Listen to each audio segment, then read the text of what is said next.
Most people believe that if a surgeon recommends an operation, it must be the right choice. The doctor knows best. The hospital has the equipment. The paperwork is ready. Just sign here. I used to believe that too, until I started counting the patients who went in for routine procedures and came out permanently changed, not better, changed. A man who walked in with back pain and left unable to walk at all. A woman who survived open heart surgery but lost 6 months of her life to complications nobody warned her about. Here's what nobody tells you.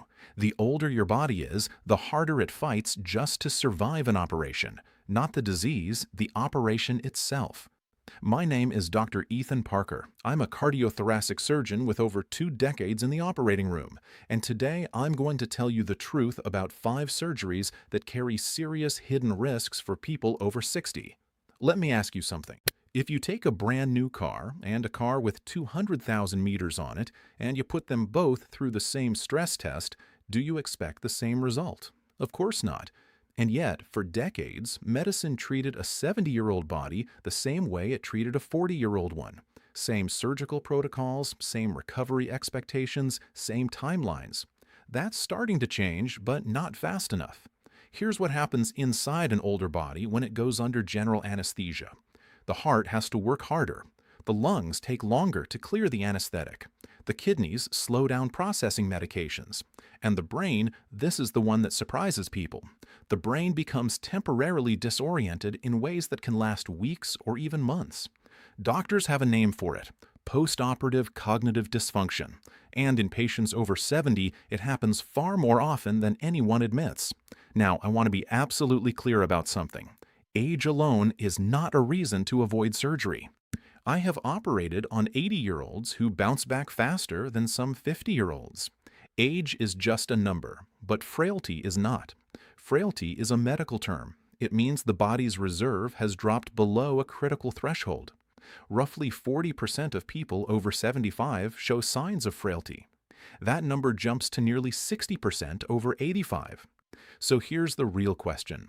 It's not whether someone can survive the operation, it's whether they can survive the recovery. Those are 2 very different things, and that distinction is going to matter a great deal right now. Surgery number 1, open heart surgery in frail patients, coronary artery bypass grafting, CABG we call it, is one of the most common major surgeries performed on older adults. The idea is simple. Your arteries are blocked, we reroute the blood flow. And for the right patient, it works beautifully. But here's what the brochure doesn't show you. Open heart surgery requires stopping your heart completely.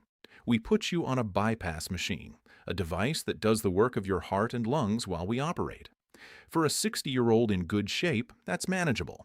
For a 78-year-old with kidney disease, mild diabetes, and cognitive decline, that bypass machine is a serious assault on every organ in the body simultaneously. Studies show that in frail elderly patients, open heart surgery carries a 30 to 40% risk of major complications: stroke, kidney failure, prolonged confusion, extended time on a ventilator. And here's something that stops people cold. Up to 15% of high-risk elderly patients do not survive the first 30 days after this surgery. So what's the alternative? In many cases today, there is one. It's called TAVI, transcatheter aortic valve implantation, a catheter-based procedure that never requires stopping the heart or opening the chest. Less dramatic than surgery, but far kinder to a body that needs kindness, not a battle. Does this mean you should refuse heart surgery? Absolutely not. It means you should ask your surgeon one question: am I a candidate for a less invasive approach? That question alone could change everything. Surgery number 2, aggressive spinal surgery. Back pain in your 60s and 70s is almost universal. I don't know a single patient over 70 who hasn't mentioned their back. And the solution that gets offered more and more often is spinal surgery: fusions, multi-level decompressions, hardware inserted up and down the spine. Now, I need you to hear this clearly. Some spinal surgeries are absolutely necessary, no question. A spinal cord being actively compressed, causing loss of bladder control or paralysis, that needs surgical intervention immediately. But elective spinal fusion for chronic back pain in an elderly patient, the evidence is genuinely troubling. A major study published in the journal Spine found that in patients over 65, complex spinal fusion had a complication rate exceeding 40%. 40%. And the most common complications weren't minor. Blood clots, infections, hardware failure, and something called adjacent segment disease, where the vertebrae above and below the fusion start breaking down because the mechanics of the spine have been permanently altered. The hardware holds one section rigid and the rest absorbs the price. And here's where frustrates me most: the pain relief. Studies show that for many elderly patients with degenerative spine disease, aggressive surgery provides no better long-term pain relief than physical therapy and targeted injections. No better, but with dramatically higher risk. I had a colleague, brilliant spine surgeon, who once said to me, "Kevin, sometimes the best operation is the one you don't do." I think about that a lot. Have you ever been told surgery was your only option for back pain? Write that in the comments. I want to know how many of you have heard those exact words. Surgery number 3, major cancer resections. This one is the hardest to talk about because when someone hears the word cancer, the instinct is immediate and powerful. Cut it out, remove it, get rid of it. And I understand that completely. I will feel the same way. But here's what 2 decades in surgery has taught me. The goal of treatment is not just to remove the tumor. The goal is to give the patient more good years of life. And sometimes, not always, but sometimes, major surgery in a frail elderly patient does the opposite. Let me give you a real example. Pancreatic cancer surgery, the Whipple procedure, is one of the most complex operations in all of medicine. We remove the head of the pancreas, part of the small intestine, the gallbladder, part of the bile duct. The surgery itself takes 6 to 10 hours.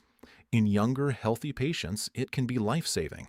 In an 80-year-old with heart disease and reduced kidney function, the surgery may technically succeed. The tumor is gone, and the patient still passes away within weeks from surgical complications, not from cancer, from the operation. This is called futile surgery, and it is more common than anyone wants to admit. A landmark study from the American College of Surgeons found that nearly 1 in 5 elderly cancer patients who underwent major resection experienced failure to rescue, meaning a complication occurred that the weakened body simply could not survive. So what's the conversation worth having? Ask your oncologist this question and ask it directly. If we don't operate, what does watchful waiting, radiation, or targeted therapy look like for someone my age and health status? That question opens a door many patients never even knew existed, and sometimes the answer behind that door is genuinely better. Surgery number 4, elective joint replacement in severely ill patients. Hip and knee replacements are among the most successful surgeries ever developed. I say that without reservation. For the right patient, a new hip genuinely transforms quality of life. People go from barely walking to playing with their grandchildren. It's remarkable. But here is where it gets complicated for older adults. The word elective means the surgery is planned, not emergency. You have time to think, you have time to prepare, and crucially, time to ask whether this is the right moment for your specific body. Because here's what the statistics show. In patients over 75 with 3 or more serious health conditions, heart disease, diabetes, chronic kidney disease, obesity, elective joint replacement carries significantly elevated risk of perioperative complications. Blood clots are the biggest danger. Deep vein thrombosis, clots forming in the legs, can travel to the lungs and become life-threatening pulmonary embolisms. In elderly patients with reduced circulation, this risk is substantially higher than in younger patients. Add post-operative pneumonia from lying still too long. Add hospital-acquired infections, and the picture becomes much more complex. I want to be precise here because I don't want to frighten anyone away from a surgery that might genuinely help them. The question is not, should I ever have a joint replacement? The question is my body in the best possible condition right now? Optimizing blood pressure, blood sugar, weight, and cardiovascular health before elective surgery can reduce complication rates dramatically. Some hospitals now require a formal prehabilitation program before they'll schedule these operations for high-risk elderly patients, and that is exactly the right approach. Has your doctor ever discussed prehabilitation with you before a planned surgery? Most people have never even heard that word, and they absolutely should. Surgery number 5, emergency abdominal surgery. Now, I need to pause here for a moment because this one is different from the others. You don't choose emergency surgery. It chooses you. A perforated bowel, a ruptured appendix, internal bleeding. These situations don't wait for a calm conversation in an office. But here's why it belongs on this list. Knowing the risks in advance before the emergency happens changes how families make decisions in those terrifying moments. Emergency abdominal surgery in patients over 75 carries some of the highest mortality rates in all of surgery. We're talking 30 to 50% in the most severe cases. Not because surgeons are unskilled, but because an elderly body under sudden trauma is fighting on too many fronts at once. The liver, kidneys, heart, lungs, they all get hit simultaneously.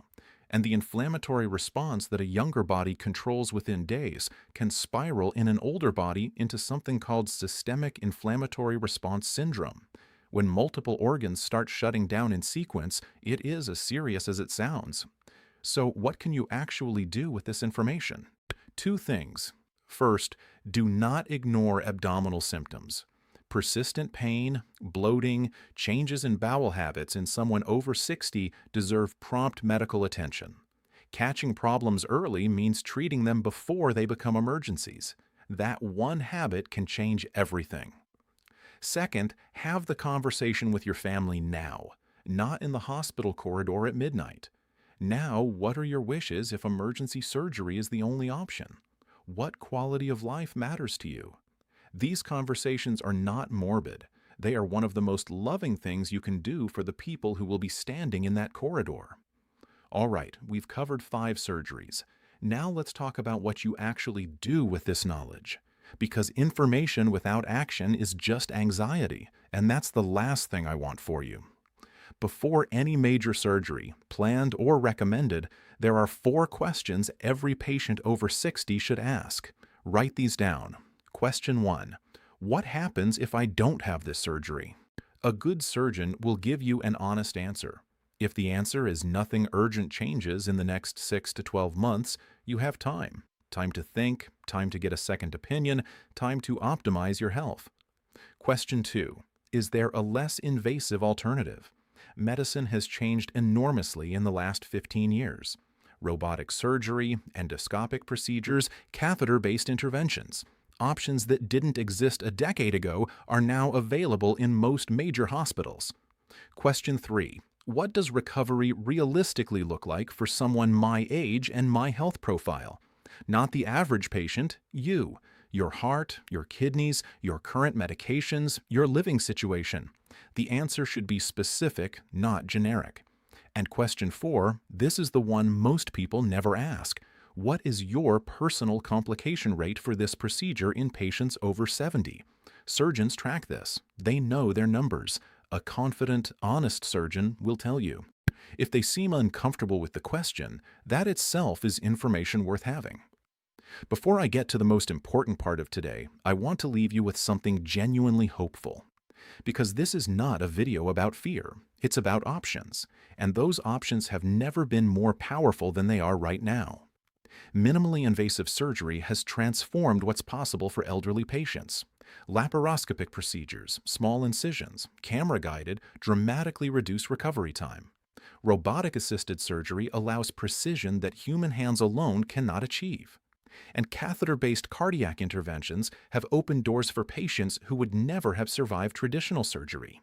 Beyond surgery itself, and this is something I wish more patients heard, optimized medical management is genuinely powerful. The right combination of medications, supervised physical therapy, targeted injections, and nutritional support can manage many conditions that previously seemed to require a knife. The body wants to heal. Sometimes our job as surgeons is simply to get out of its way and give it the tools it needs. I want to tell you about a patient. I call him Gerald. 71 years old, retired engineer, sharp as a tack. He came to me after 3 different surgeons had recommended open heart surgery for a blocked coronary artery. 3 surgeons, 3 recommendations, same answer every time. Gerald wasn't afraid of surgery. He was afraid of losing himself. He'd watched his wife go through a major operation 2 years earlier and come out confused, exhausted, and never quite the same. He told me, "Dr. Parker, she went in as my wife and came out as someone I had to take care of." That sentence has stayed with me ever since. When I reviewed Gerald's full profile, his kidney function, his frailty score, his cognitive baseline, I sat down with him for 40 minutes, not 15, 40, and I told him the truth. Surgery was an option, but so was an aggressive medication protocol combined with cardiac rehabilitation. The data for his specific profile showed comparable 5-year outcomes between the two approaches. He chose the non-surgical path. That was 4 years ago. Last month, he sent me a photograph. He's standing at the top of a hiking trail in Colorado with his 2 granddaughters, both taller than him now, grinning like he won the lottery. Here is what I need you to understand. This is the single most important thing I will say today. A surgical recommendation is not a verdict. It is the beginning of a conversation. You are not a passive recipient of medical decisions. You are an active participant in your own care. The moment you walk into a surgeon's office, you have the right to ask every hard question, to request every alternative, and to take every day you need. The surgeon holds the scalpel, but you hold the choice. And that choice, made with full information and clear eyes, is the most powerful tool in medicine, more powerful than any operation I've ever performed. Let's bring it all together. 5 surgeries that carry serious hidden risks for people over 60. Open heart surgery in frail patients where less invasive alternatives now exist. Aggressive spinal fusion where evidence for pain relief is far weaker than most patients are told. Major cancer resections where the goal must always be more good years of life. Elective joint replacement in severely ill patients where timing and preparation matter as much as the surgery itself. And emergency abdominal surgery, where the best protection is catching problems early and having honest conversations with your family. Now, none of this means avoid all surgery. Surgery saves lives every single day. I have seen it. I have been part of it. I am proud of it. The message is this: be an informed patient. Ask the hard questions. Request the alternatives. Get a second opinion, and if necessary, a third. Your age is not a weakness. What question would you most want to ask your surgeon before a major operation? Tell me in the comments. I read every single one. And if this video helped you or someone you love think more clearly about a surgical decision, share it. That one share might be the most important thing you do today. Take care of yourselves. Stay curious. Keep advocating for your own health. You deserve a surgeon who explains everything and a medical team that treats you as a partner. And one last thing, everything I've shared today is general medical information based on published research and clinical experience. Every person's situation is unique. Before making any decision about surgery or treatment, please have a full, honest conversation with your own doctor or specialist. They know your history, they know your body, and that conversation, informed, direct, and unhurried, is exactly where good medicine begins.